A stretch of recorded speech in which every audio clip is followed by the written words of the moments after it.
来看中国又搁伫咧国际出口部打压咱台湾。本地这个月12日，台湾的艺术家要伫咧哈萨克办展览，不过因为中国咧变鬼，哈萨克的博物馆就临时讲因被征收，甲台湾的展览取消。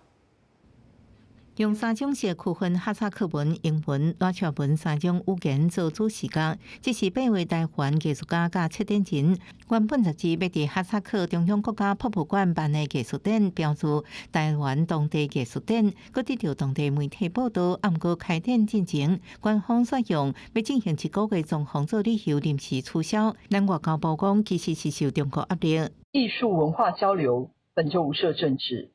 中国竟然粗暴的干预。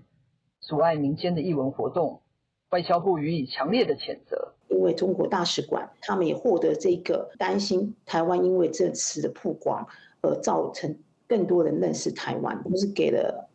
就是哈萨克的文化部的一个压力。7点前，王俊奇表示，因为中华国家甲中国关系密切，对台湾较生分，才希望透过艺术外交，让哈萨克更加熟悉台湾。就算这摆无成功，不过也算下出第一步。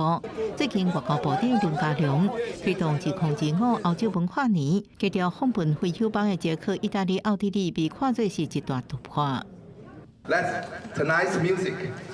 be a celebration of our shared values and a reminder that harmony prevails when diverse voices come together in like-minded cooperation.